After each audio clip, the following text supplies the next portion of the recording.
Shall I do the Bobby voice for the intro? Yes, you promised. Yes. All right, guys, welcome back to the channel. On the show today, we have Raffaela. You can catch her on the socials at the Militante Veganerin. She's an animal rights activist, an animal liberation activist from Austria. And today we are going to talk about her recent notoriety. Why? Where has it come from? Raffaela, welcome to the show. It was beautiful. Thank you so much. Thanks. Sorry, everyone. I'll stop being a dick now and just speak. So, yeah, Raffaela, it's great to have you on the show today, especially because I think because your content has just been so incredibly impactful in the German-speaking world, I really want to help you kind of break that English-speaking world. And I really think that it's good that... because your notoriety now in Germany, Austria, and all those places is just, it's phenomenal. I don't know where it's come from. And that's what I guess we're here to talk about today. And I just want to, I think it's going to be really valuable to have you on today so you can discuss sort of how you've become such a prominent activist in the German-speaking animal rights world and how you've become sort of a mainstream face. I mean, would I be right in saying people are like recognizing you in the street and stuff now? Yes, I have to wear a wig and mask and sunglasses in order to not get pestered when I go shopping for food. Unbelievable. Right. So this is crazy, right? And tell us about what's been happening recently in your world. So I'm not a German speaker, but when I go onto your YouTube channel, on your TikTok, whatever it is, all I'm seeing is music videos, radio shows, live interviews. Your face is just like everywhere. And like you're saying, people are recognizing you in the street now to such an extent you're having to go out in a disguise. Tell us about what's been going on recently. Like, tell us about, who you've been interacting with in the public sphere and what's been happening in your life. Oh, gee. Where do I start? I think I'll just start with when I first went viral, because that makes most sense to me, and just kind of build it up. Yes.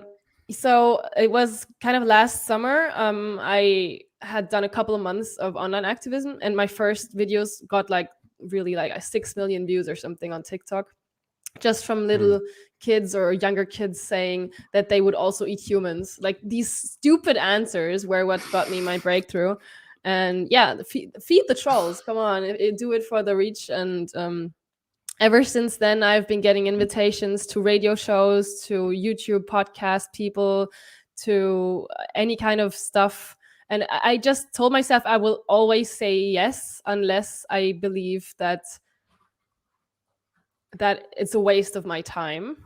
Right. But when is it really a waste of your time when we start talking about activism? Because even if you don't believe that you can reach the person that you're talking to, when I'm invited to a religious butcher, I can still talk to the whole community of impressionable teenagers that he usually interacts with, that he usually makes his content for. And they might pick up veganism and see, okay, their lord, their master is being debunked, and it's kind of embarrassing. So yeah, I just usually go ahead and say yes. And since I pull all my life skills into the work for animal liberation, I also like to make music. So I looked up into Miss Katie, and she has been doing the ukulele jingles. So a couple of my ukulele jingles went viral. And then I was like, you know what, Raffaela, you could totally go and cast yourself into this. We have something like The Voice. You probably have your own casting show wherever you're from. It's called the SDS. It's like the biggest singing show there is. We've been running since 20 years, and they have had this anniversary this year, 20 years anniversary, the last show too. And I have signed myself up for it. And I got to perform in front of the jury because they knew I was somebody who was polarizing a lot, who will get them clicks. And I did get them clicks. Ever since they uploaded my video on YouTube, it's the best performing video in the short span that they ever uploaded.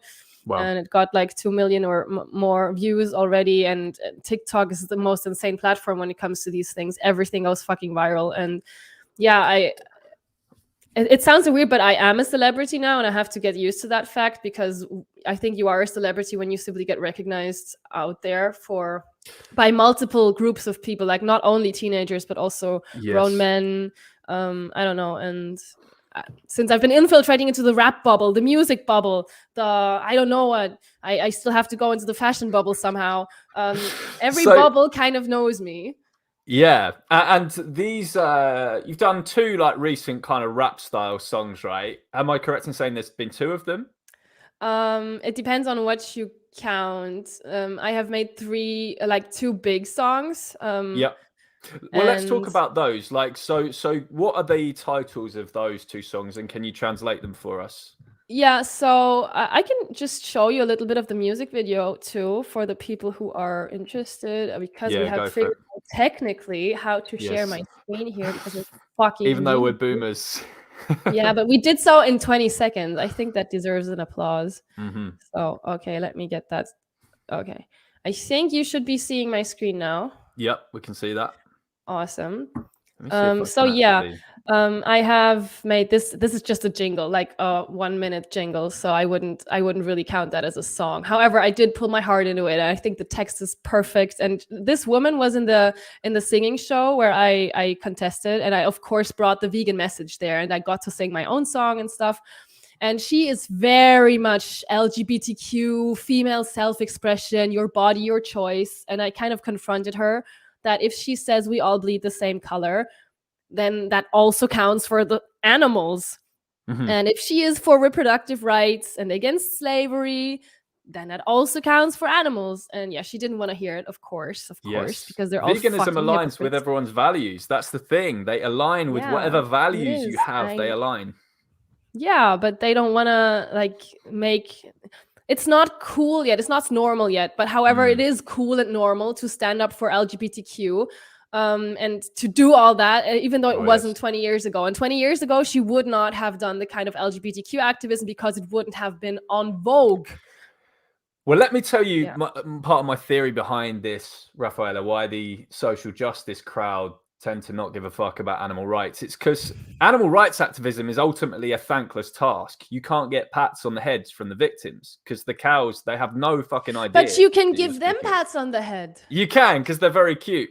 And but you know, the thing is, when people are posting like their rainbows or the black squares or whatever it has been, not that I'm saying, you know, you can't do this, or not that I'm saying it's wrong to post about anything. I'm just saying about the fake people specifically who jump on things.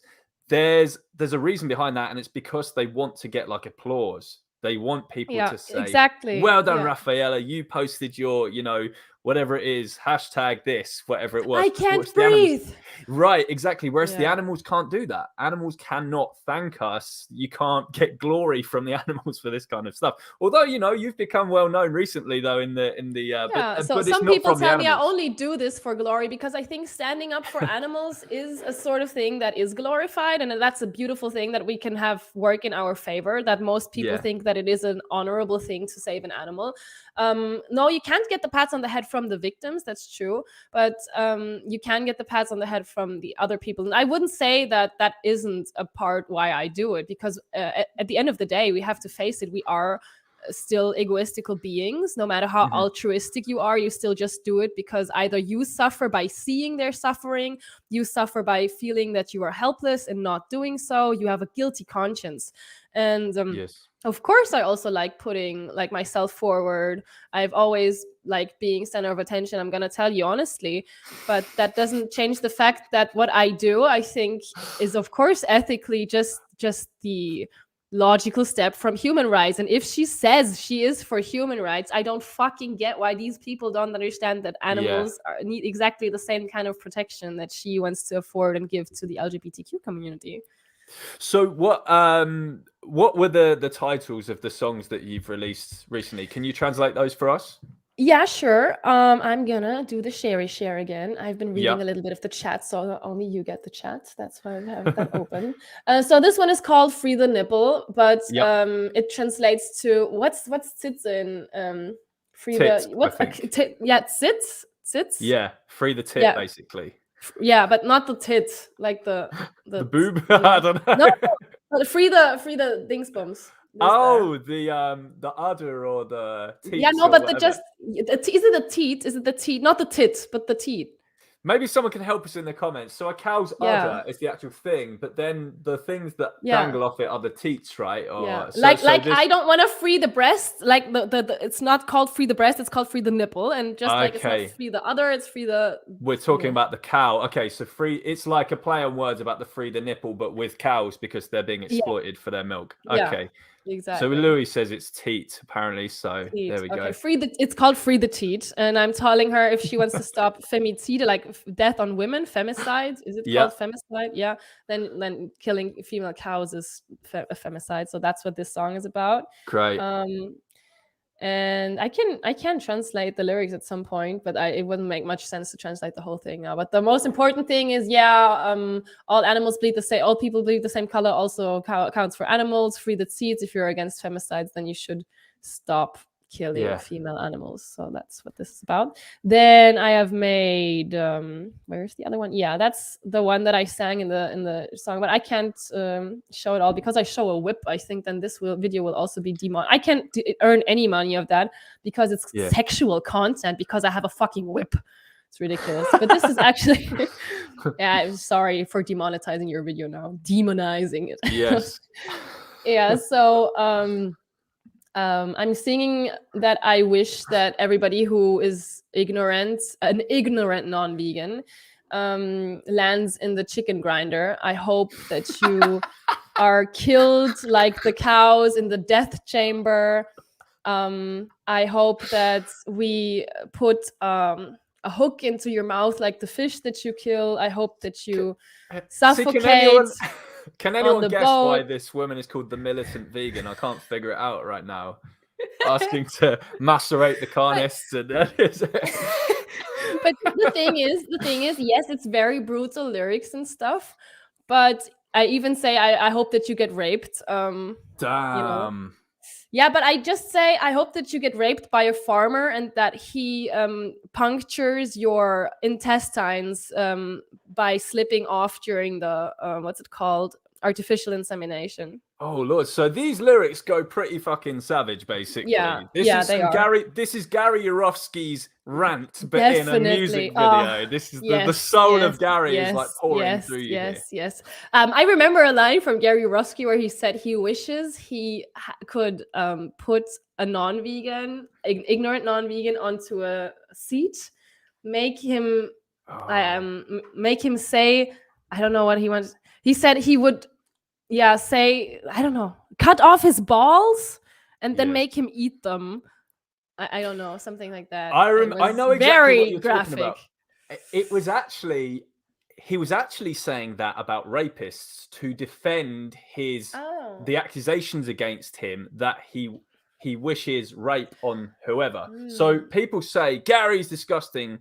He wishes rape, blah, blah, blah. But then Gary replies by saying, but have you heard what I think should happen to rapists? And people go, no, what do you think, Gary, should happen to rapists? And he goes, I think they should be forced to sit down and have like 2 skewers shoved into their eyes. Yeah, eyes. Yeah. Then and you can only pull them out. Yeah. Sorry. Yeah, carry on. Then their penis and balls should be like cut off with a cuticle remover slowly. Is what it is. Bye monetization on this vid, by the way. Goodbye. Send this man some money via PayPal because most of my videos too cannot be monetized. And then their severed genitals should be dipped in diarrhea and puke, and they should be given the option of eating it in order to save their life. And then if they do eat it, you still kill them. I was just kidding, and boom. And then he just ends by saying, this is what I think should happen to rapists. So let's not. I mean, I applaud his level of being able to form words into such a graphic and visceral thing. But on the other hand, I honestly don't want this to happen to non-vegans. I just wish I had a possibility to stop them. And I think this song is a way of pouring this. I cannot stop them. Like, I cannot do it. This helplessness. That's a way of putting it into art. And I mean, at the end of the day, that's what art is there for. It is to provoke, to affect people, to channel your emotions, and I still get criticized for she wants non-vegans to die. If I could like snap a button and everybody would just be vegan, that would be fine. If I wanted anybody to die, I would go around shooting them and not talking to them. My God. Well, here's the thing. It's rap, right? You have to take the lyrics with a pinch of salt. When you listen to any artist in the charts, it's like, yo, I'm gonna pop a cap in this bitch's head. I'm gonna shoot you if you fucking look at me the wrong way. Your mother. Yeah, whatever it is. And it's like so this is basically that, but in a vegan sense. Yeah, exactly. So that also the song title is pretty important. It's called Was du nicht willst, and then in English it's this golden rule. How does the golden rule translate to English? Don't do upon others what you don't want to have done upon yourselves. Yes. Okay. Yeah, so the bridge of the song, it involves the golden rule. It says, was du nicht willst, das man dir tut. Das füge auch keinem anderen zu. And in English, that would be, if you don't want it done to you, then don't do it to others too. I don't know, something like that. Okay, that's great. Yeah, so that's the bridge. So, and also the ending of the song, that's pretty sweet. It's like, I hope it changes. It takes the same refrain like before, but it's more peaceful. It says, I hope we save the animals together. You can do that with me. Let's go and put them on a sanctuary. So that's did you ever because you haven't been vegan for that long, have you? How long have you been vegan? It's a little over 2 years now. And this just makes your rise to notoriety even more incredible. But what I was going to ask was, were you aware of Mistro's songs? Did you ever listen to him? No.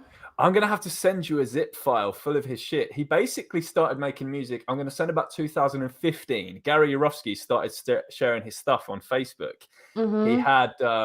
He had like, I'll just give you an example of his lyrics. So he had this one song called The Holocaust, and it goes, fuck human rights. The Holocaust is right now. Raise your fist for the animals and fight now. You will love his shit. I'm going to send you, Let 'Em Loose as well. You will love Let 'Em Loose. It goes, fuck your baby steps. There is no excuse. Go vegan and stop the abuse. A cow or a chicken, a pig or a goose. Break all the fucking cages and let him loose. Oh, wow. It was a badass song. Raffaela, you would love this dude's music. But he's completely stepped away from the public sphere now, unfortunately. He was having a lot of problems and stuff in his life. A lot of his music as well was about how cruel life is and how he had depression and stuff. But he was a radical animal liberation rapper. And I'm gonna set straight after this stream, I'm gonna send you a zip file of his shit because you're gonna dig this so much, Raffaela. Thank you so much. And shout out to, I just saw it. Sorry, I have the Twitch eye now. Cherry Cordial. He or she gave you $5. Oh, great. I haven't seen that yet. Oh, yes. So that was very nice. And thank you for watching a very old video of mine. And great that you liked that. And thank you for supporting here. What was... they say they would like to hear more about your thoughts on that interaction. So, yeah, feel free to...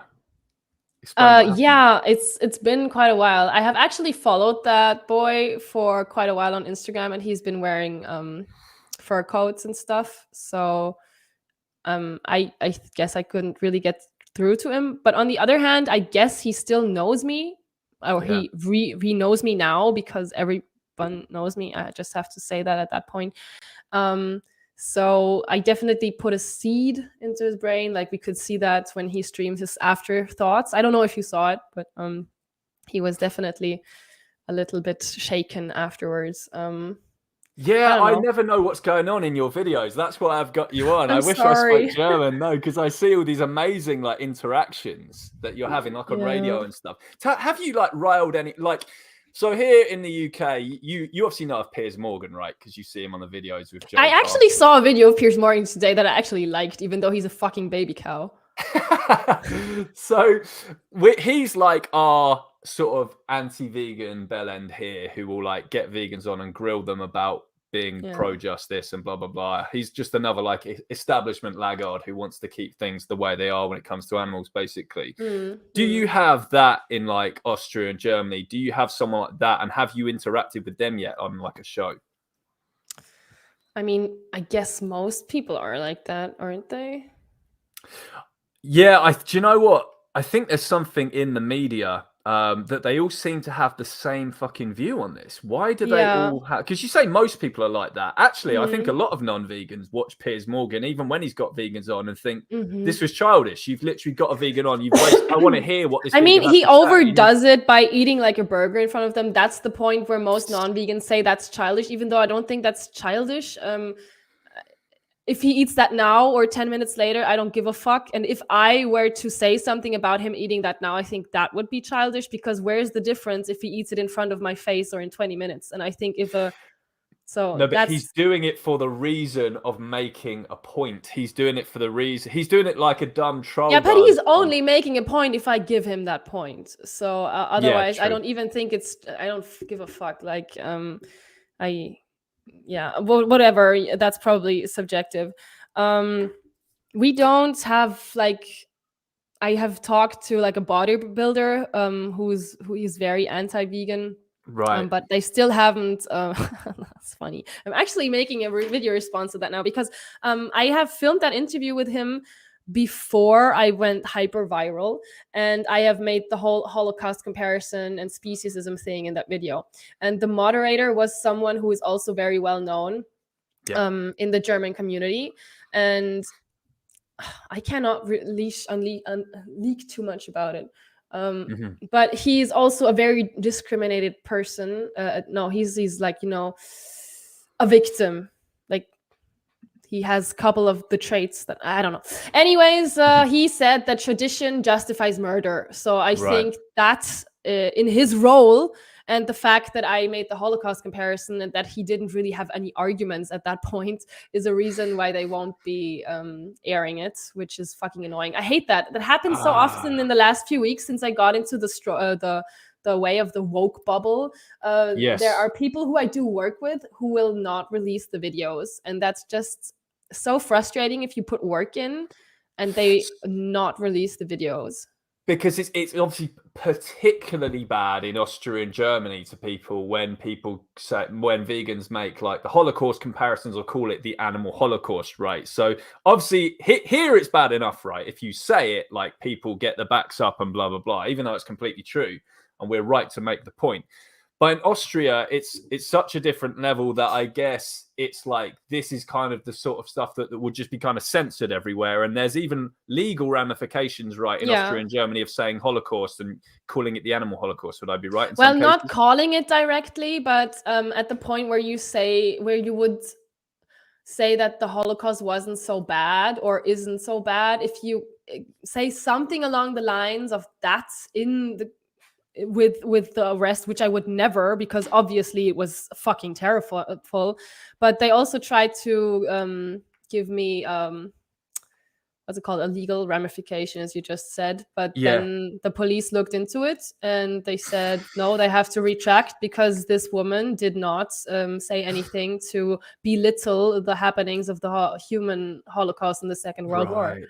So what if someone was to say in Austria or Germany, the Holocaust was a drop in the bucket in comparison to the animal Holocaust? What would happen? That might actually be a problem.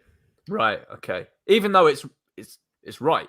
Even though the scale is just like insane. Like if you see it on the basis of the amount of people being murdered, then that's if you phrase it that way, that might be okay. But if you say just the sentence that you just did, you would have a serious, probably also legal problem. All right. Note to self. Definitely won't say that when I go to Austria or Germany, or maybe it depends who. Yeah, I don't know if it would actually be a problem for you if you're not Austrian. I don't know how the legal system works. Okay. Like if you put your hand up, like I can't do it like literally right now. No. And you're in like Hitler people did, like the Nazis did for Hitler and stuff. That can actually give you legal problems too. But if you do it in England, I think it wouldn't. So. Yeah, I think people. Yeah, like here. Well, even Prince Harry went to a party here in fancy dress as a Nazi. He had like Nazi uniform on. That was just as like, so people like, it's seen as very, very, very, very bad taste here. And especially if you're famous, you were getting shit for it. You can get like cancelled. He did that? Oh shit. Yeah, Prince Harry. Are there pictures of him as a Nazi? Maybe, yeah, try it. Yeah. But I mean, it's just the same as dressing like as a murderer for Halloween, right? Yes, it is. I guess it's just. I mean, it's even more has scary. an expectation as the member of the British royal family. So like, I guess Jack the Ripper would have been okay, but Hitler not. Okay. There you go. I see. Tell us about a particularly feisty or contentious interaction you've had in the public sphere recently. Oh, maybe God. It was on TV, maybe it was on radio. I can show you a picture, and I think you will understand my emotions of that interaction. Because a friend of mine, he was like I would have simply left the whole scene if he wouldn't have joined me for that. Because, okay, ladies, gentlemen, and everybody who defines as non-binary. Right. Okay. So you're looking pretty fucking red. Yeah. You basically look like a fucking. Look at him, fucker, thinking everything is funny and fine. Him like, and I just. Oh my God. Yeah. So I was invited to do some YouTube fun thing, and it was about find the vegan or find the meat eater, and you had like 5 or 6 people. And you had to like ask them a question and then narrow it down who the meat eater or who the vegan is. And I fucking hate YouTube formats. I hate most YouTubers. They're all silly. LGBTQ is great. Oh my God, don't say Holocaust. Right. Yada, yada, yada. All the same kind of bullshit. I don't know. Anyways, I went because I'm an activist and who cares? Didn't expect much. So first of all, this guy here came 3.5 hours late. Punctual. Didn't even say sorry, but that's just normal for YouTubers. Not even apparently, but I have also gotten the experience. It's just normal. And I've been actually doing great activism until these guys came. Was this in Germany or Austria? Can I just ask? It was in Germany. In Germany. Okay. Yeah. I did some great activism with the people there. Had great conversations, even though I was a militant and everybody hates me. Like it was great. We had a great time. Anyways, used the time wisely. Then they came, and before we started filming, this guy here was already trying to really, really provoke me. Right. And I just didn't, really play along. And we had like a little outreach before it went, and then we came to the point where he said, I don't care the way that you do activism. I'm going to eat an extra steak after the show. Like he said that after 3 minutes. And I said, oh no, the mean vegan was so mean to me. So I have to go and shoot an animal. And he was like, you're not the vegan. You're just some vegan. You're nothing special. And I was like, this is the level that we're coming down to here. I'm going to step outside. So just, how the vibe was there. So trying to belittle me, trying to, and, then we started asking questions, and every now and again, of course, they don't just want the questions, but they wanted me in there just to ask also my expert opinion on the topic. And I got some talking segments and answered questions and had my back and forth with the contestants. And then it was about speciesism, and I explained with my little puppets that I always bring speciesism and racism, and having a black guy, an Asian guy, and a semi-black guy sitting here. That was, of course, how can the only white woman sitting there talk about racism? And you can't compare that. And then I was like, still very calm, and I was like, so look, you can compare everything, because it started with you can't compare that when I compared a pig to a dog. And they were like, you can't compare it because the one is for houses and the one is for farms. And I was like, dude, you just made a comparison, Right. Just fucking did. I love it when they say you can't compare it because, and they compare it. But, yeah. And then I explained to them what comparisons are. I'm like, the cow is bigger than the dog. That's also a comparison. No, the cow is not the dog, if I say that. And then I really, really did my best to explain what a comparison is. And the moment I exploded here was when he tried to frame me as a murdering speciesist because he heard the rumor that I want to kill that I would kill carnivorous animals when it comes to this decision, and in a hypothetical world, blah, blah, blah. Right. And I was like, dude, imagine a human being would be running through the streets psychotic, and every day he would be eating a human. What would you do if you had two choices? And he was like, no, you can't compare that. And I was like, Jesus, first of all, I did not make a comparison. I asked the question. Second of all, you can't compare everything. This is what carnists do. They try and put you in their little ideological boxes where it's like they completely try to control the course of the conversation by saying the things you are not allowed to say. They're allowed to say whatever the fuck they like about animals and whatever, but the minute you dare to try to rebut whatever it is they're saying by trying to even make them understand what they're saying is bad, you saying, can't no, do that. You can't use this way of argumenting. You can test my logic. Oh my God, no. And it was still calm at that point. And then I explained again the whole thing with the compare. Like I did it again, like a broken record player. And then I asked him again, and he was like thinking for a couple of seconds. And I think that's why I exploded so much, because I was like, he's getting it now. He cannot dodge now. And then he said, no, but this time you can factually not compare it. I was like, what does that even mean? You can, like, I don't know how it translates, but das kann man faktisch, like, in fact, you cannot compare it this time. I was like objectively. Objectively, you can compare everything that's not the same objective. What the hell? And I was like, fuck you, you're wasting my time here.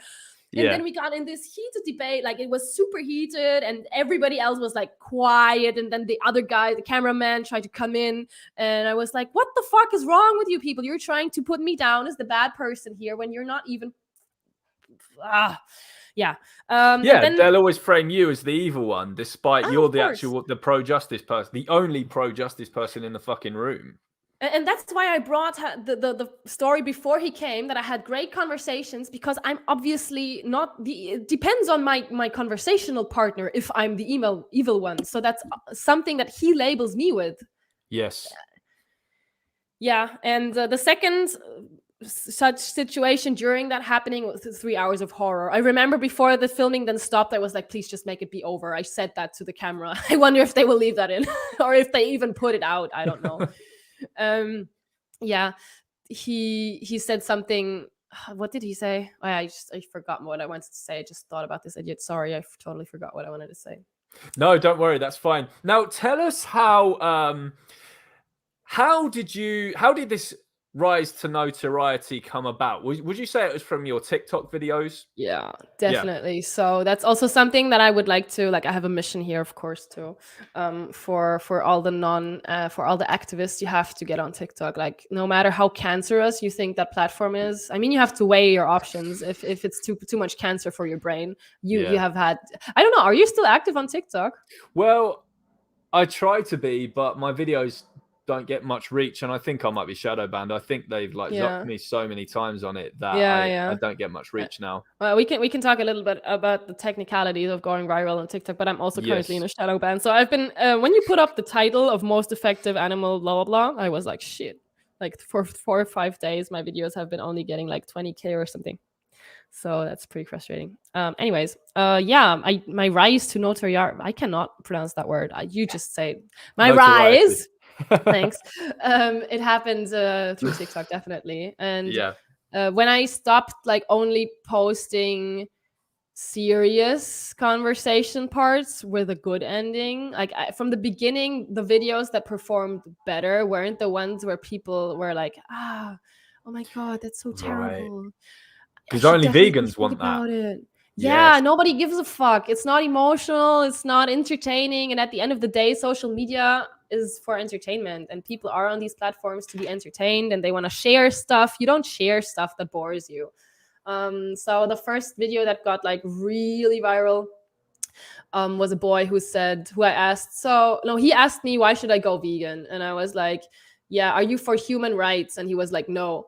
And I was like, so I can hit you? And he was like, yes. So I can send you to the slaughterhouse? And he was like, yes. And I just said, okay, you don't believe in human rights. I guess you're a psychopath then. Goodbye. Like, there's no point in talking to animal rights about you. And this I don't know, it was a 12-second clip or something. It got a couple million views in a few days. And people are like, he's such a fucking hero. And the other half of the comments were like, oh my God, he's such a child. Okay, but are you even vegan? So Right. that's definitely that. And then I just, when something works on TikTok, you should repeat it like until it's gone, and it will be Right. gone. And I see that with my outreach videos now. People have seen so much stuff from my conversations now, and the stuff that would have gone viral half a year ago, it's not provoking enough anymore because they already know that I'm a provocative person. So for a time, the videos performed well or better when I was very nice, when I was particularly funny or something, when I was charming, when I at the beginning, I didn't portray myself as a sexual being. Like I didn't put a lot of effort into how I looked. Now I put a lot of effort into how I look because I'm also a Twitch streamer, and that gives me more viewers, and that gives me another crowd of people, and it gives me money, and I feel pretty, and, So the first time that I looked pretty in a TikTok, I was like, voila, die militante! And so yeah, I just use every facet of myself into putting it in there, and every new facet is, oh my God, she can also do that, or she's also on there, but it only works so and so often, and I have to stay relevant. And staying relevant is definitely something that drags a lot of your energy levels down, and you also put yourself too much into the numbers. But it's an up and down, and I still play that game. That was a long answer to how I got big, but yeah, stuff that provoked people, new stuff. Well, that's the long and short of it. And give us then your tips on how to go viral on TikTok. What is the because short form videos are in right now, right? People's attention spans are shorter than ever. We like to just sit on our sofa or on the toilet or wherever the hell we are and just scroll through these often mind-numbing and depressing and stupid videos on TikTok and Instagram and whatever. This is what people are doing these days. How is it that your videos are going boom into the algorithm? How are they getting pushed into everyone's feed by the millions? Like your videos are getting like, I'm seeing 5 million views, 10 million views. There's literally... At the moment they aren't. My imposter system kicks when you do that, so please stop. But I will simply show you some stuff. Sure. I have been starting to give workshops, and I also build vegan tashes. I'm not saying that I did this because obviously she made the content, but I asked her why she doesn't post on TikTok anymore because she got blocked. I think your thing is too big right now. I'm not sure. Okay, let me put it back. No, it's fine. I wanted to know if you did it on purpose. That's all. I did do it on purpose. Yeah, just to zoom into your screen a bit. Shall I put it back? No, at the moment I just want to show you the overview, but I can tell you when you cool. Zoom. So yeah, I asked Tash why she's no longer posting on TikTok, and she said because the platform hates her. Her videos got her old accounts got shadow banned, and she thinks the platform is very hateful. And I told her I see that it's very hateful, but I think you should still do it, and we shouldn't let ourselves be knocked down by the hates, but rather grow from it, and just enjoy the reach that you can have with this platform. And so I gave her and also Ollie here a little workshop on how I did it. And this is, to be fair, my 5th TikTok account because I got deleted so often or shadow banned. So from the 2, I had 2 other names before, but from the 2 I moved on because the account was shadow banned, and I think I'm also shadow banned at the moment because I'm only getting so little, even though I used to get like 500,000 or something. So what you need is an overall look. That's the first thing. People only follow you when they see that you have discipline in uploading videos that appeal to the eye in the feed. You see there's always this pretty girl, it's summery vibes, and you always see the subtitles. I can't emulate that. Sorry. But then you're the weird guy with the beard. As long as it's always, the same kind of right. You see here, it's about this guy. So if you enjoy 2 or 3 videos, then you are more highly likely to follow this because he doesn't, post recipes 5 days a week and then posts his shopping list and his dog. People are so bad when it comes to social media discipline, when building a brand, and you have to build a brand. People want to follow a brand. You don't follow a bunch of vegans who make videos in differing quality, length, style, sound quality. You want to follow a person. Like, I know Joey Carbstrong is a team. Ed Winters is a team. Even Gary Yourofsky had sponsors and people who helped him. And somebody always has to film and stuff. But you want to follow a person because people want to root for an underdog, for an individual who goes and fights against the system. Yeah, get out the lingerie gear, George. Exactly. So this is exactly what I did at the beginning. I had an account that was called "Oh, that's vegan," but in German.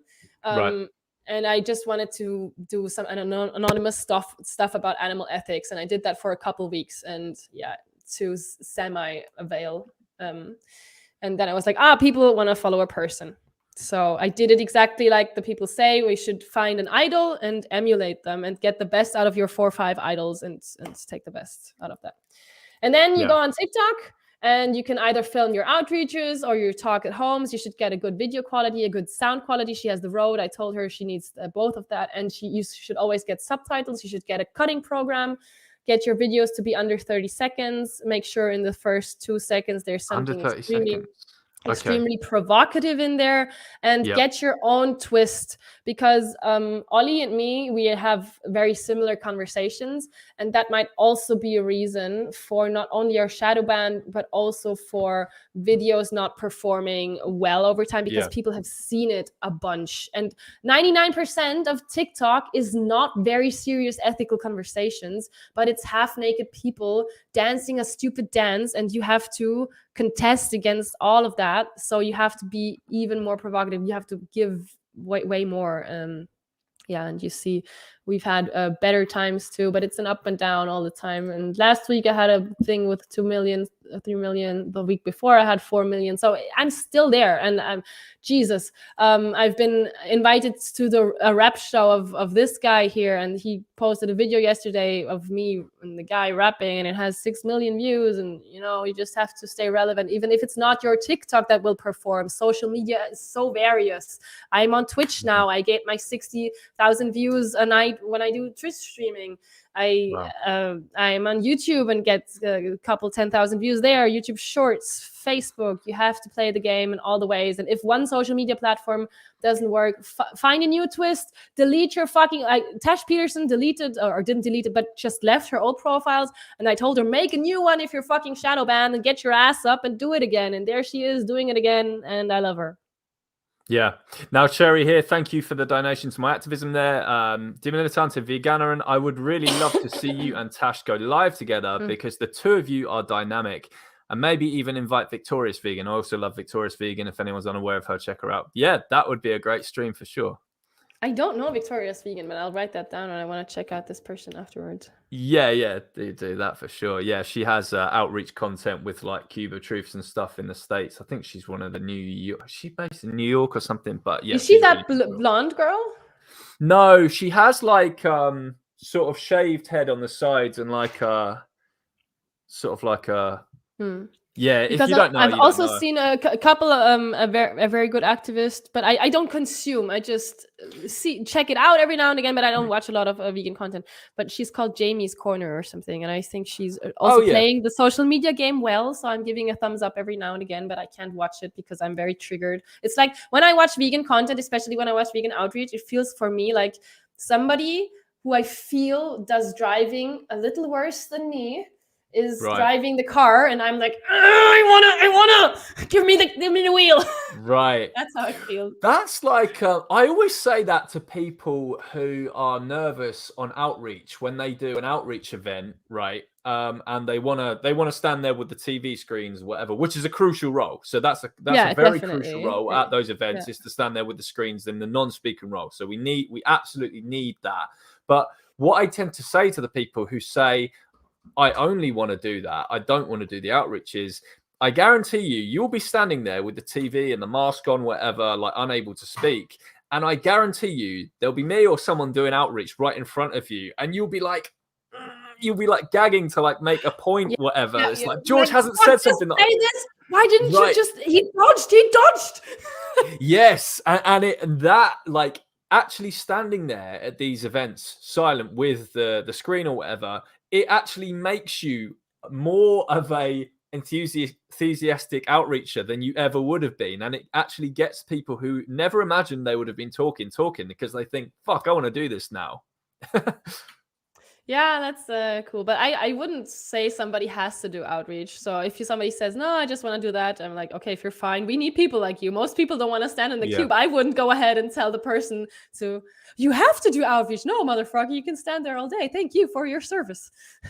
Do you have any more social media tips just before I move us on to the next bit, or are those the main things? Well, I could probably do a whole podcast, and I think probably we should. I have a whole document on how to go viral on TikTok, or how just to inflate your chances on doing so. Okay, but is that shit? Because I might share that in the YouTube description or something after the show. I think I have it still. I gave it to Tash Peterson. It just has a couple. I think it has most of the points that I already put in here, but I'm thinking I can send it to you afterwards. Great. Yeah, because I will definitely share that alongside the video somehow. So the most valuable points is definitely build a brand.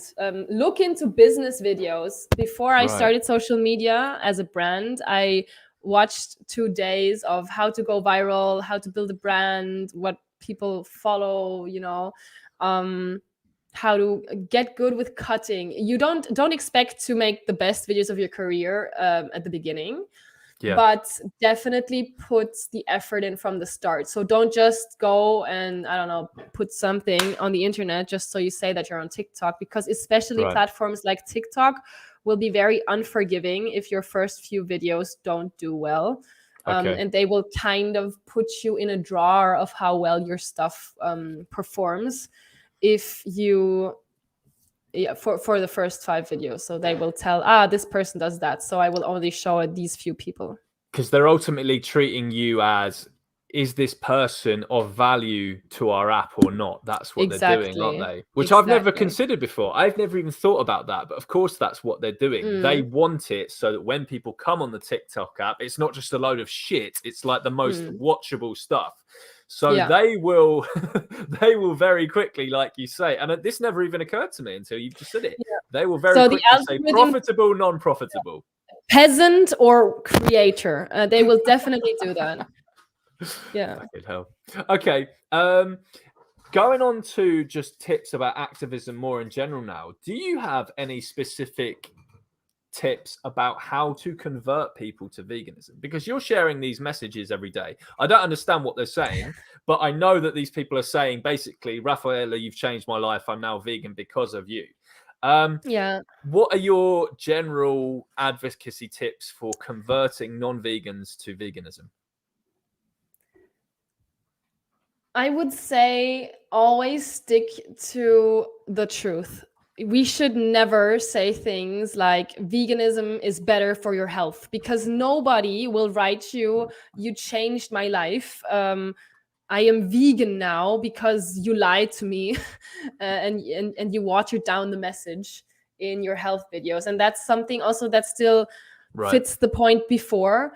If you want to go viral, then what sets you apart from 99% of the other online veganists, even in the English language community, is if you stick to the fucking ethics. If you say the words that nobody wants to hear, like rape, murder, Holocaust, mass gassing of animals, you will not perform well unless you have an extremely beautiful physique or something. If you go down the health or environmental alley, just what the fuck are people mixing this up all the time? It goes on my nerves, and it puts the animals on the second position. And most people that write me the messages, it goes something along the lines of, I never saw it like this before.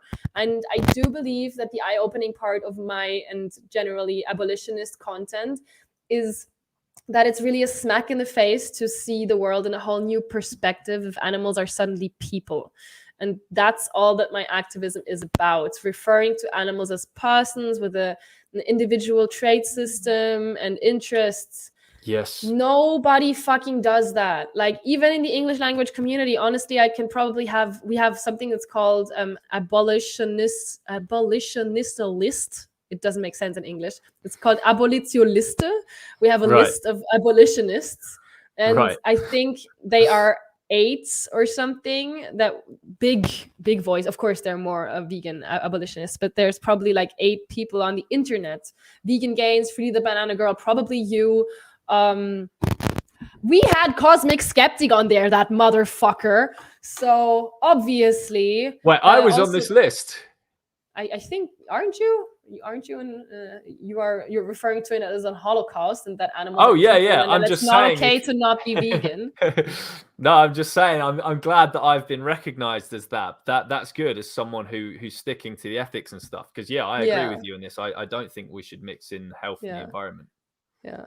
So there are very little vegan activists who are then also on social media and big on social media who are that. So even if you're just in that niche and you're fucking loud and provocative and saying these words, literally, if I were to start from zilch right now, I would get a great camera. I would get a great voice thing like Tash Peterson has. That's an 300 or 400 euro budget that you need at the beginning, and start watching these videos on how to do it, and just go around and cut together videos on our animal. Why can you eat animals but not humans? Why can you eat animals and not humans? Do you know what speciesism is? And just have the most idiotic answers lined up and then put in some TikTok clips. Just do that, get out there. And that's the trigger point that makes people vegan, is the realization that they are morally inconsistent, the guilty conscience. Right. But honestly, I have to say at this point, Martin, that I don't know if I'm actually not hurting veganism. So we don't have evidence that I'm helping veganism. We don't have that. Okay. I just get these messages daily from like 10 to 15 people that are heartfelt messages that they say, I'm vegan because of your work and this and that made me vegan, or so. I do get these messages, but I get about 50 messages, people sending me pics of their steak, of people saying I'm the most ugly, stupid, annoying fucking person right after Hitler that has ever come from Austria. Something like that. That reminds me of, have you seen the movie Bruno? No, I haven't, but I know the there's this line he makes like towards the start, and he's like he's talking about himself being fired from his fashion show called Mit Funkizeit Bruno or something like that. Mm-hmm. And he said, which he calls the most popular fashion show in any German-speaking country in the world except for Germany or something like that. And then he says, for the second time in a century, the world had turned on Austria's greatest man. He said. So they're basically putting you, so it's like, oh, it's Hitler, then Raffaela in Austria's like evil list. Yes, that's pretty much the truth. So maybe if I were very pessimistic, or if we were very pessimistic, we could also say, Raffaela is hurting veganism more because more people are going to eat a steak after watching her videos. Right. You know? But here's the thing, Raffaela. They were going to do that anyway. It's like you said about the Piers Morgan thing. I believe that too, or I would change my strategy, because like I said, I'm not only doing it for the glory. I am mainly doing it because I want to help animals. And if it's really true that the fact that I annoy people stops them or hinders them from going vegan, or it takes animal liberation longer. For every YouTube video that I upload, animal liberation comes 10 minutes later, then I should probably stop or do something else. Mm-hmm. Well, my theory is with these people, because people say, because of people like you, I've been pushed away, and I have a friend and she was vegan, but then so and so happened, and it's like, look, those people were never going to stay vegan. We don't go vegan for vegans. I hate loads of vegans. Loads of vegans hate me. I'm one of the most hated people in the fucking animal rights movement. Like Have I left the animal rights movement? No, because I'm in this for the animals. And these people, they're just using what they're doing. You've made them maybe feel guilt for what they're doing, rightly. Yeah. But they're still not going to change, because even though they feel that slight bit of guilt, overall they don't give a fuck. So they will just use you to as an excuse to say, you put me off going vegan, or I'm gonna eat a steak because of you, or when they were just gonna do that anyway. I see it the same. I see it the same way as you, and they're just looking for an excuse for their low character traits. Like I said, otherwise I would also change my behavior. I think those are the people who are not the low-hanging fruits, but they are somewhere up there, and they are often very loud, and they are the ones leaving the troll comments. And then there's like the sea of 80% people who don't leave comments, who are listening again and again and again to the arguments, where something is working, where they have the conversations at home, where they fucking sing my songs in schools. It's insanity. I get videos daily of people performing the songs in schools or in a theater. Someone has been dressing up as me for carnival. Oh my God. Well, that's my next outfit sorted. That's Halloween this year. George is going to the Halloween party as did Militant I can actually show that to you. That was fucking adorable. Wait. Oh yeah. I cannot post anymore because they got shy and they wanted me to take it off after it had like 77K, but I'll just show you the pic because they posted the pic online too. Yeah. So wait. Look, she has the pig. It's the pig went viral because the pig is called Rosalinde, because I sang about a pig called Rosalinde. Are you vegan for Rosalinde, or are you brutal against her? Yes, you say you want peace, but you are for murder, or something like that. And yeah. I don't know how it would translate, but that was pretty much the melody. And everybody knows that melody. Everybody knows that song. Like when I go through the streets and people recognize me, they're like, "Are you vegan for Rosalinde?" And so she has Rosalinde here. She has my hairstyle as a wig. She has the cow stuff that I often wear for demonstrations. She has my shirt which says "Not being vegan is not okay," and she has my what's it called? Poster? Is it a poster? A placard? No, a sign. Yeah, and it says "Be vegan, not brutal," which is like one of my catchphrases. And okay, it was adorable. Wow. Yeah, no, that's great stuff. And tell us about some activists who were the activists who inspired you to get vegan when you first went vegan, and it's like, right, that's it, I'm going to become an animal rights activist. Like for me, it was Gary Yourofsky who got me kind of boom. He inspired me to go vegan at first, but yeah.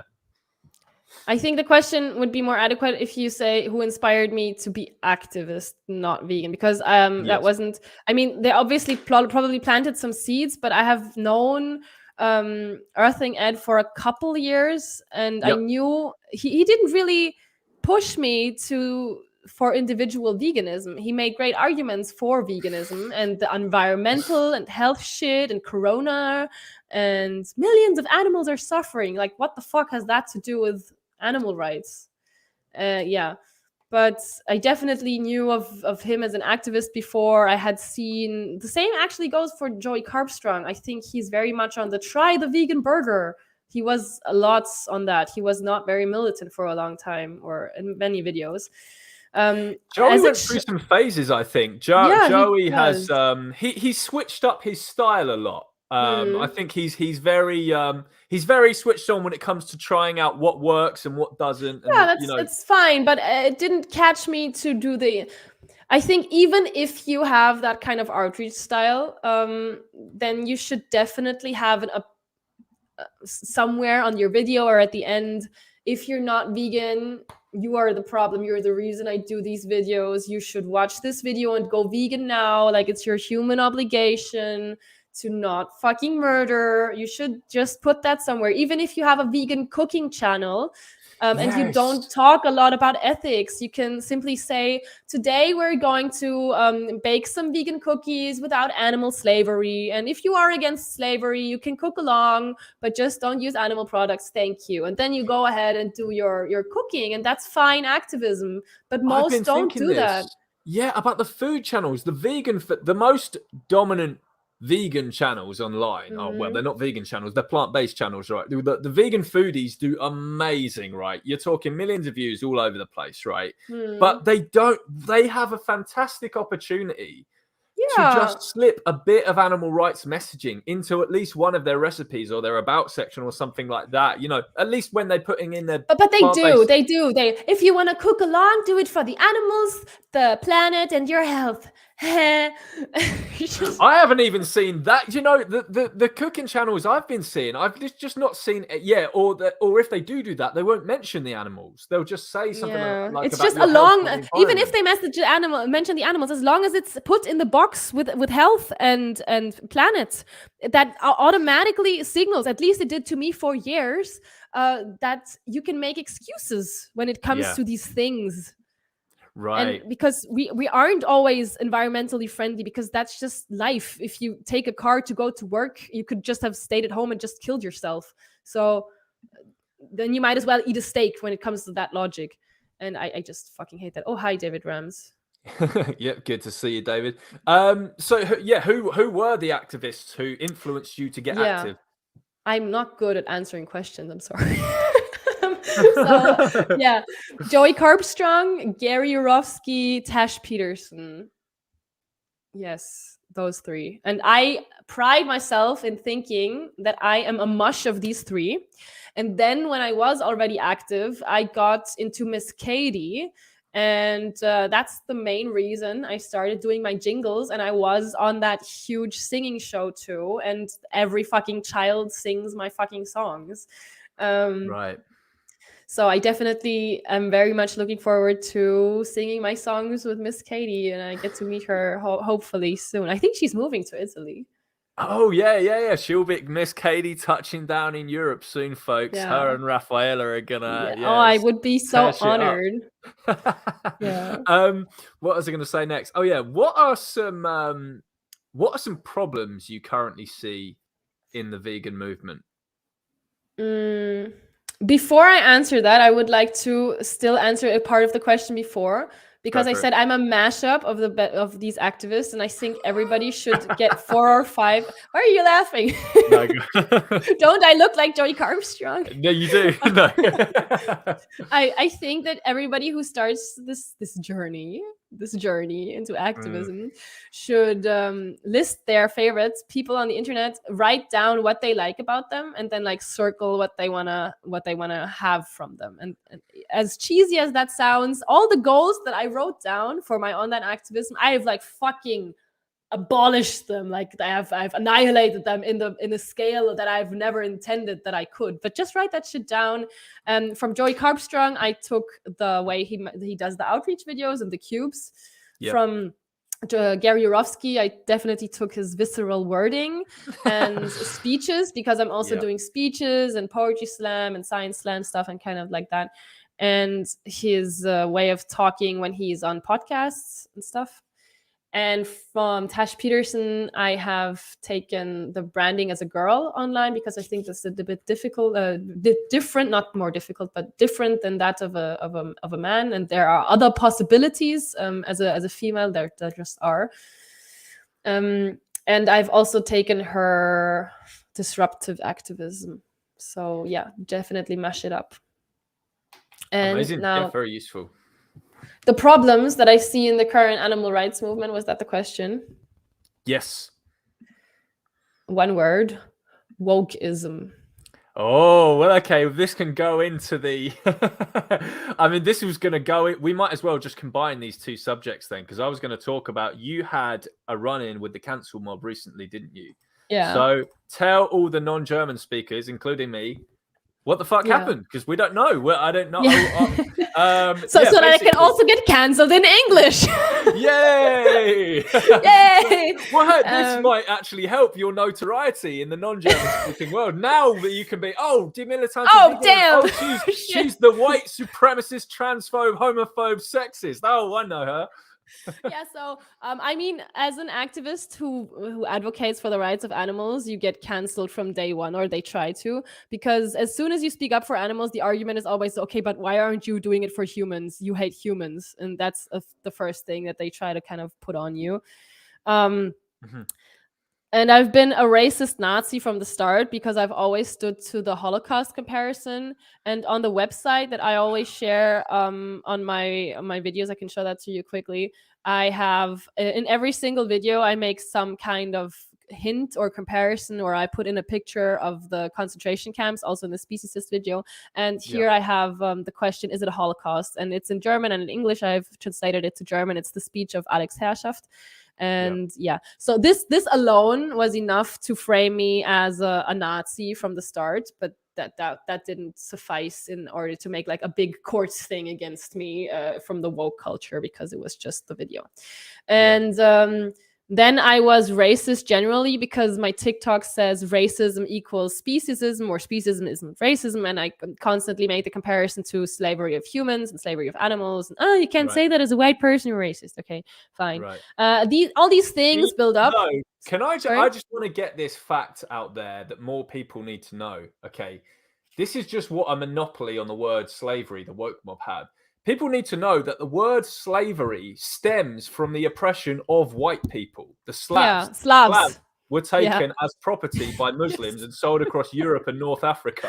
White slavery. That's where the term slavery fucking comes from, everyone. So please, if you're gonna accuse vegans of saying you can't use this word, then by your own logic, it should be this would be stupid, but it should be non-white vegans can't use this word. Which but look, if you say that, they would probably say, but that's not the picture that people have in mind when you talk about it. Right. It really makes another dumb argument. Yeah.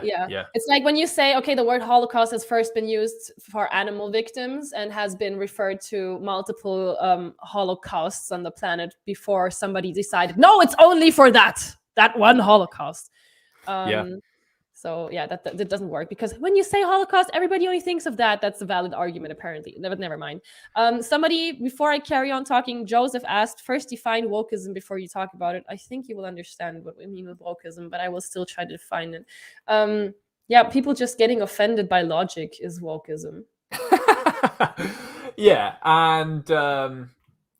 think that's a very simple way of describing it. But just for anyone who's super not up to date on wokeism and what's happening, although you've seen it everywhere, it's this idea of basically calling everything ist if you don't agree with that idea. In the woke religion, the cis white male is like the devil. In the woke religion, they're like the most evil person in the world, kind of thing. Everyone else is like oppressed and a victim somehow.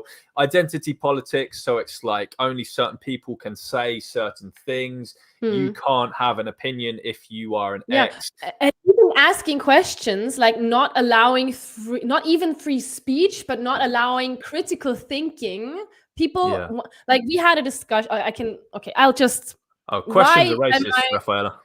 Questions are like, I asked how black you have to be in order to say the N-word, and people on the server that we discussed that. I don't think I asked it, but it's definitely something that I would also ask.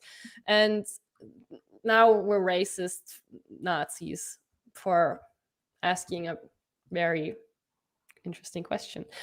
Anyways, so this was just a discussion about sociology and politics and the use of words. No, the thing is, I got canceled. I didn't get canceled, but never mind. They are trying to cancel me. Because there were some screenshots from a server that I was and still am on, where I do share most of my activism, where I spend most of my social time on. I am an internet person. I hate leaving the fucking house. Discord is where the party's at. And it's a server that is against any form of discrimination, but is very open for free speech. So you get to ask these kind of questions without being banned, because it's not a snowflake-ish server. You get to ask the pronoun questions, like when is it too much? Should it be illegal to use wrong pronouns? Like, should you get... and we had a couple of these heated or provocative discussions. And one of them, one time I posted something like, guys, I just found out something interesting. Something that the woke people didn't yet get into on a topic. And the thing is, when it comes to pronouns, we have the he, she, and all the other pronouns that you can think of. The neo-pronouns. And they refer to singular people, like you, like are one person. But if I look at you, you might also be multiple persons, because you might have a multiple people, what's it called in English? A dissociative personality disorder. Right. So you could define as multiple. Right. Now, if I shouldn't assume your gender and if I should use appropriate pronouns, then we should also not assume somebody is also one person, because that might be offensive. And we should then also have pronouns that include plurality. So that was something that I talked about, and that and the cancel mob came after you just for saying that. No, well, yes, but that was the thought behind it. And I wrote something like, guys, trans people is like 1% of the population, and people with this disorder are also about 1% or even less of the population. So that's obviously not an argument to not include them into the pronoun question at all, just because they are so little. I just wanted to make that. So I'm transphobe because I opened the thing about the pronouns and the dissociative by stating that trans people are 1%. And then I said, now I will not only go and demonstrate for toilets for all genders, but I will also go and demonstrate for toilets for multiple personalities. And I kind of made light of that, but also not, because it's still, the toilet question is a valid one. And we should ensure that everybody feels safe when they are fucking pooing, no matter what hangs between their legs or as what they define on that given day. And I also wrote, like, the joke was something like, what if, it wasn't even a joke, it was like a thought experiment. Like, we sometimes thought experiment about things, like how black do you have to be in order to say certain words. And the thought experiment was, imagine you define as a woman and you head over toward the woman's toilets, and the moment that you sit down, you suddenly define as a man, and now you're on the wrong toilet because you have a multiple personality disorder, which is actually not impossible, because people have these switches very abruptly sometimes. And yeah, that was something that was screenshotted. And then I am apparently an ableist transphobe person now because of that screenshot. And there were other screenshots from the Discord server, like the question that I just explained before, or where a boy said, like, a girl posted white cis males and then a bleh emoji. And, oh my god. Yeah, and he answered with black trans women bleh emoji, just to make the point of how stupid she sounded. Yeah, and that was screenshotted. Oh, so zero context. Yeah. No, even not. The concept was, you could actually see the message before. That was what made it so absurd. You could see the fucking context, but we're still the Nazi server. Yeah, because people don't. You can say white cis male and burn all males and fuck males, but you cannot say that. Fucking hell, yeah. Because I was going to say, they love to take people out of context to make you look bad, but in this case, they literally showed the full context, and they still cancelled that one person and just said fuck all about the person saying about the cis white men. Oh yeah, PGO. Hi, nice to have you here. She's a long-term viewer on Twitch. Long-term, I've been twitching for a month, but thanks, PGO. She said people are trying to cancel me for playing Hogwarts Legacy because it's trans, and they're saying that's obviously my statement to the question of trans people, blah, blah, blah. And then I also had some screenshots that were leaked. It was public. There was nothing that they exposed about me. Like, these opinions are public. I don't think that dick pics should be illegal. I don't think that catcalling should be illegal. Like, if you go on the streets and somebody screams at me, which happens fucking every time that I go outside, hey, you fucking dumb vegan slut, I don't want that person to have to pay money. He's a stupid fucking idiot, but I don't want to have that person to be like, I am for the way America, I think in America it's pretty much free speech. And I don't think that a dick pic either should be made illegal. It doesn't mean that it's great. It can be a compliment. Fundamentally, if you send somebody your naked body, it can be a compliment. It can also be what's it called? An expression of trying to be trying to demonstrate your power over them. But then again, if you want to make it illegal on that basis, then every person sending me a steak pic and offending me that way, should they also be having legal troubles? I think it's absurd. And yeah, that's the opinions that I stated. I have my own responses to that, but it'd be a very long-winded discussion. So I would just move on to Sam, are you canceling me now? Raffaela supports sending women unsolicited dick pics. Jeez, are people? Wait, I just saw it. Are people calling you George? I just called you Martin. I'm sorry. For me, your carnism debunked. Like I refer to you as carnism debunked in my brain. Oh, okay. Lenny says, George, isn't that related to what you call Kafka trapping? Unless I missed what you're talking about, I don't think so. So Kafka trapping is when people accuse you of something simply for denying the thing that they're accusing you of. So a good example that the woke mob, a good example of Kafka trapping from the woke mob is this term white fragility. Hey, you, Raffaela, you are a white supremacist KKK member. Huh? Me? No, I'm not. Ha! See, that's white fragility. You're speaking over a POC by saying that. You're a racist. That's Kafka trapping. So it's like, I've accused you of something. You deny you're that thing. And then your denial of that thing makes you that thing. This is what the woke mob love to do. That's Kafka trapping. So everyone should check out my video, everyone. If you haven't seen it, I did a recent YouTube video. It's called something like Kafka trapping, the fashionable fallacy everyone needs to know about. So check that out. It was a great video, but because you thought that I was trapped, but it wasn't. Now you see why I'm trying to be, why they are trying to cancel me. Yeah, but you know, welcome to the club is all I can say, Raffaela, with the terms of the you're now seen by the woke mob inside the vegan movement as like a hated person. Although interestingly, stuff has died down. It's much you're a baby vegan at the moment. You've only been in the movement for like 2 years, but Raffaela, it was so much worse. I'm going to say it peaked in about 2020, but and then there was kind of this drop off from well, I have my theory as to why it is. Would you like to hear my theory as to why cancel culture? You mean the peaking of cancel culture? Okay. Yes. I'd love to hear that because I think we're currently peaking in the German vegan world. So I have definitely. Okay. Well, I think it's something to do with politics and who's in office. So basically, I noticed that cancel culture was at its worst. I was getting called all these names and stuff and blah, blah, blah. And now I'm finding that I can kind of say pretty much whatever I want. Like me and David Rams, who's in the live stream, who's in the stream now in the comments, we're doing live streams all the time. And we're basically saying whatever the fuck we want to get off our chest about these issues and not really being cancelled. Whereas if we did it in like 2020, there'd be story tags and stuff. You are this, you are that, but I'll cancel this person. Now, my leading theory as to why this is not happening so much more, at least in the English-speaking world, is these people's anger revolves around what the media tells them to be angered by. And between 2016 and 2020, it was when the mean orange man was in office in the United States. Now that he's out of office and this man that they bullied everyone into voting into the White House is in office, but he's still saying all the same shit. Like, in fact, Biden, I would actually say, is the most racist president in our lifetimes.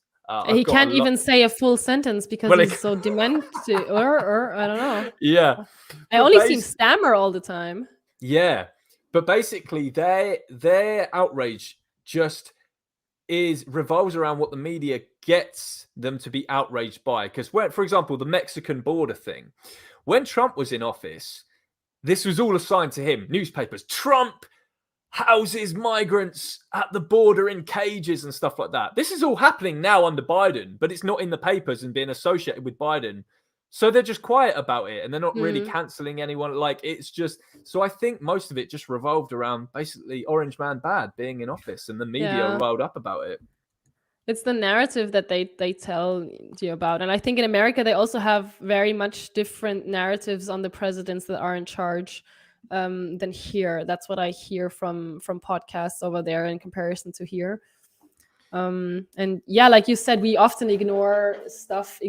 Obama, I think, had more wars happen and more deaths happen under his regime than like I don't know. I'm not very much into politics, but that's what I understand. So, Obama even said marriages between a man and a woman. Obama said that no cancellations over that. It's the intersection because he's black, so he can't be homophobe. What? That's it. The power structure and blah blah blah. Yeah. So it's like, but even Biden, who is white, he has a long history of like anti-black racist quotes. But I don't get it. The intersectionals just say fuck all about him or anyone who voted for him. But if someone voted Trump, I don't know. It's just whatever the narrative is that's been spun that the establishment wants to spin, essentially. It's absurd. It's the same thing about me. Like, I've been thinking all of these screenshots that I saw, where have I been transphobe? Like, not one thing, but I'm suddenly the big transphobe face. They just want some face where they can put all their anger on, where everybody says, "Now I'm against her," so they are still part of the tribe, and that's all these mob people want. They just want to shut someone down in order to show how much they are part of the tribe. And I get where that comes from a human perspective. It is human, but it sucks because it's fascism. Yeah. CDA, just to answer your question, this is what politicians, particularly Democrat politicians, tend to do. They tend to change their stances on things once they get into office to make them more agreeable and popular with the people. So Obama, before he was president, said marriages between a man and a woman. Then he got into the White House and he magically just changed his views. The same happened with Biden. I would have thought otherwise. I think with Obama. Yeah, no, vice versa. Yeah, no, Obama said he was against gay marriage, and then as soon as he became president, he was suddenly pro-LGBT. The same happened with Biden. There was clips of Biden saying like the idea of a man marrying a man is just like ridiculous, and then now he's in the White House and he's like, yes, I'm like the gay rights advocate and gay marriage and blah blah blah. It's quite commonplace now that you see this kind of stuff. But Raffaela, we're coming towards the end of the stream now, so the question I'm dying to ask you is, when are you coming to the UK? I probably won't. Never to the UK. Never? No, I don't think so. I don't. You've just written it off. Yeah, I don't like flying. I don't. You don't like British people? Traveling. I don't.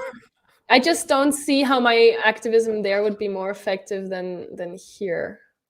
I'll tell you why. Well, I'm not saying it would be more effective. It would be as effective. But why I think you should come to the UK is because you're a very fluent English speaker. You outreach in English as well, I'm sure, as you do in German.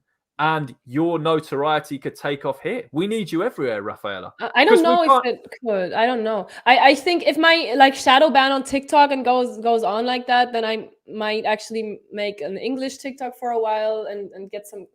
I don't know. I just. You can take the Eurostar, Raffaela. Look. If you don't like, I get it, because flying sucks. It is. We're not meant to be up there, right? It is a bit scary. No, I'm not scared of flying. I just kind of Greta got to me. So it's the enviro impacts of the flying stuff, basically. Yeah, I mean, I would probably go by train then. Yeah. Honestly, yeah. No, we would love to. Basically, Rafa, we would love to have you doing activism somewhere in the non-German speaking world, because look at how successful and notorious you are now in the German speaking world. You could, in music terms, we call it break America, right? When an artist breaks America, that's when they really take off. Imagine, Raffaela, if Die Militante Veganerin, the Militant Vegan, breaks America. She's on American do have TV an shows. English YouTube and stuff, but I will probably take those down, because even if I did English content, I would probably put it on my German stuff, because I can't imagine doing only English content from now on. I don't think that will happen. But never say never. Yeah. I don't know. I should. Okay, I think you just persuaded me. But the thing is, if I came to the UK, then I would. I have to do activism every day, and if I wouldn't be able to stream. And at the moment, I earn most of my money from streaming.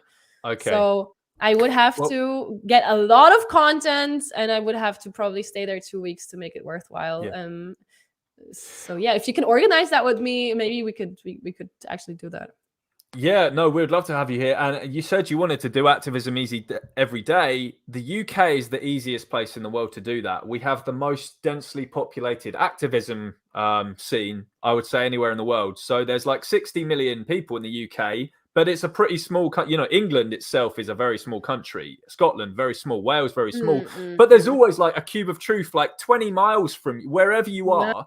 There'll be a demo just like 20 miles from you on the weekend. There's always something that you can do on the weekend. There'll always be an outreach group just 20 miles from you, wherever you are in the country, who will have you, and you can record your outreach. You could probably do some form of workshops when it comes to filming and editing and promoting and branding online activism. I could do that. Yeah, you should. Well, I would love for you to go to the UK vegan campout, Raffaela, and you to do a talk there or a workshop there, because there's activism workshop. There's like an activism tent there where there's workshops and stuff all day. If you did a talk there, that would be awesome. You mean like Cosmic Skeptic? Raffaela is an upgrade on Cosmic Skeptic. We don't want to use the C word to describe you there, Raffaela. No, I'm just, you can see I'm heartbroken. I'm so fucking mad. What an idiot. It's disgraceful, yeah. And it really... And Humane Hancock, what the fuck, man? Defending a murderer? Defending a dude that supports the Holocaust because he has tummy issues? What the fuck? Well, I don't think Hancock supported him. I think Hancock just has... In fact, he said what he's done is really bad. But what he said was he has a very controversial view, and I want to get Jack on to discuss this.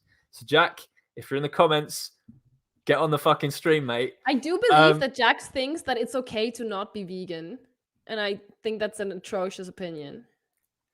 No, he said it's okay to have non-vegans in as part of the animal rights movement, which is a very controversial opinion. It needs grilling. But he didn't. He said eating animals is like an atrocious thing. He said if Cosmic Skeptic were to like die and go to heaven or whatever, he would be judged for the crime of choosing to eat animals. But isn't Humane Hancock the same person that said that you shouldn't wear fur when you go to an animal rights activism event? Well, that would be me. That from that stream that we were in, where it was me, you, and Oliver. That was all of us. But so you're not allowed to wear fur, but you're allowed to be a non-vegan. True. Yeah. Well, maybe. Hell, yeah. That would be. You have to grill him on that. Yes, Jack. If you're in the comments, Jack. If you're in the stream, do you know what? I'll send this to Hancock. Yeah, David Ram said veganism wasn't necessary for animal rights, and I think that's just difficult, very problematic. No, we'll try and get him on because I do want to ask Jack loads of questions about all this stuff. Because good point. Like if he thinks that, then surely he'd have to be okay with the like wearing of animal skins and stuff at like events, or would he ban that? But you can eat animals in your spare time. I don't know. These are questions only he can answer. So Jack, I'm going to get you on. But Raffaela, I just want to, before we end the stream, I really want to twist your arm and I want to get you to the UK one day. I would love to meet you. I'd love for you to come to you'll have a whale of a time at the UK vegan campout, by the way. I don't want you to think it's this thing that you hate where it's like some hippies playing bongos in a fucking field. It's not like totally see the hippies. And everyone was like, it's so great that you're vegan. Try my ginger pasta here. Try my cranberry smoothie over here. No, it's not like that. It's a proper festival. Comedy acts, music, food stalls, raves, booze, activism workshops, and like 12,000 vegans from all over the world. And you'll meet people from online, Raffaela. So come to the UK vegan campout. So if you can help me organize a whole trip and activism stuff, then you might have actually just persuaded me. All right, I'm going to write up the itinerary for Raffaela. But everyone, thank you so much for tuning in. Raffaela, it was so great to have you on. Just hang around after we end the chat. We'll have a little post chat. But thank you so much, everyone, for joining the stream. And thank you as well for those who have sent in any donations for my activism. You can check out Raffaela on the socials, Die Militante Veganerin, or The Militant Vegan for her English-speaking content, which she might be combining soon into just one channel. But thanks, everyone, for joining, and thank you, Raffaela. Thank you so much, and build your vegan brand as a person, and be loud and provocative and clear, and shout for the animals. Don't let the mob get you. Don't let them cancel you. Goodbye.